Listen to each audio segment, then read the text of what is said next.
a sensory nerve responsible for your sense of smell. It exits before the midbrain and the cribriform plate of the ethmoid. I'm going to be testing you now. So can you smell this thing of chips? What does it smell like? It smells like chips. Okay, it's working fine. Example of damage to this nerve would be anosmia, and you would not be able to smell. Your optic nerve, which is a sensory nerve, its job is for vision. It exits before the brainstem in the optic foramen. Damage would be blindness in one eye, which is bilateral hemosphia. And I will be testing this by you just following my finger.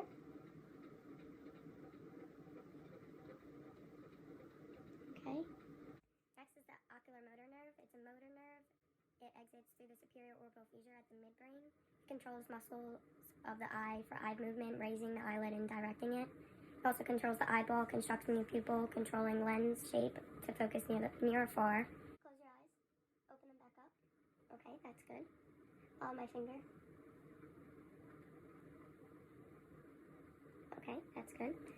Do you see any double vision? No. Okay, that's good as well. I'm just going to be putting this flashlight in your eye to see how your pupils react.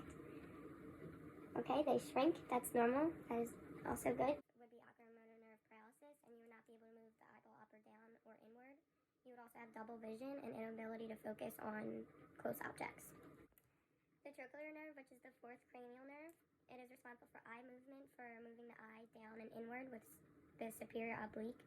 It is a motor nerve. It exits through the superior orbital fissure at the midbrain. Damage would be diplopia, which is double vision. I'll be testing you. Follow my finger.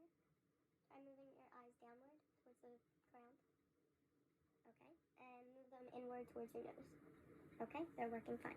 The trigeminal nerve, it is responsible for sensations on the face and chewing.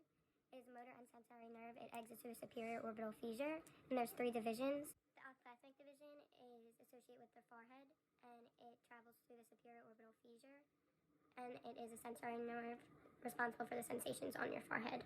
So I'll be testing you for this one. Let me know if you feel this. Yeah, I feel it. The maxillary one, it is the sensation of the upper lip. It travels through the foramen rotundum and is a sensory nerve.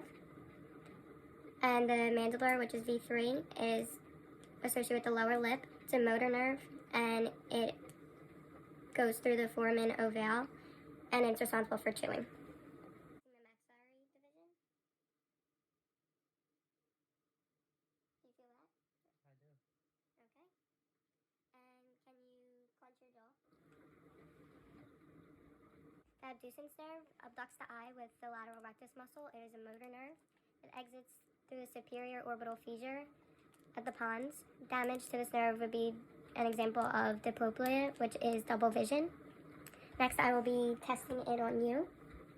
You just follow my finger laterally out like this, and then laterally out to the left. Okay, that is working fine.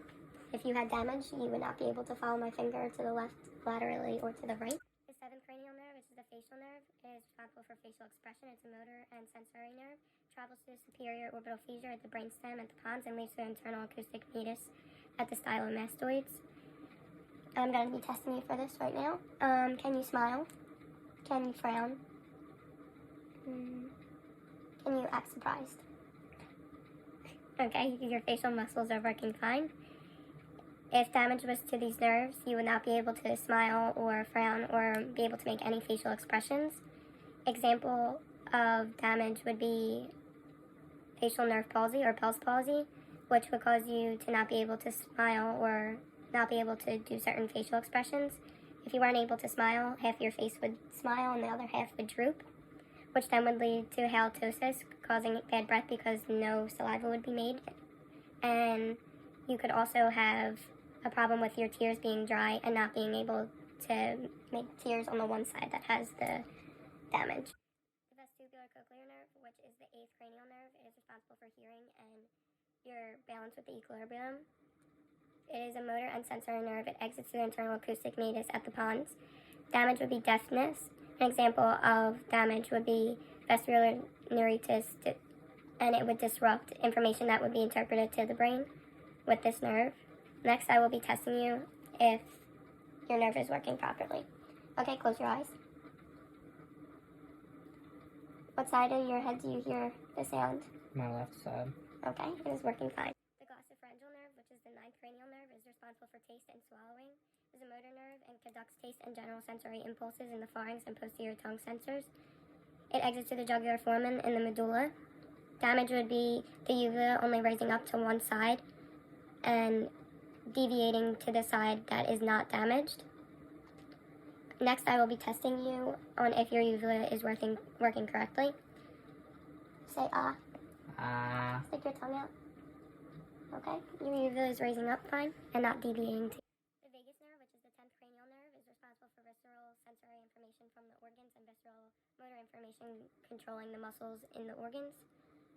The motor nerve would control the parasympathetic part to help regulate the heart, lungs, and abdominal viscera.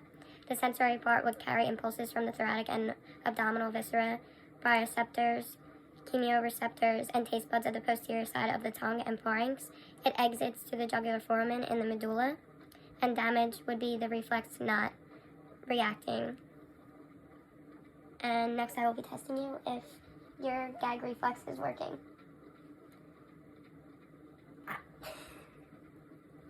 It's working fine.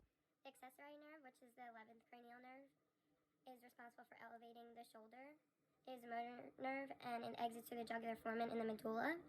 Damage would not being able to shrug your shoulders on one side or both of your sides. Next, I will be testing you if your accessory nerve is working properly. Can you shrug your shoulders for me? Okay, it's working fine. The hypoglossal nerve, which is the 12th cranial nerve, is responsible for tongue movement, and it's a motor nerve. It exits to the medulla and the hypoglossal canal. Damage would be your tongue deviating on one side, and it would not be able to move to a certain side. Next, I will be testing you if your hypoglossal nerve is working. Stick out your tongue, move it to the left, and then move it to the right. Okay? All your nerves are working fine.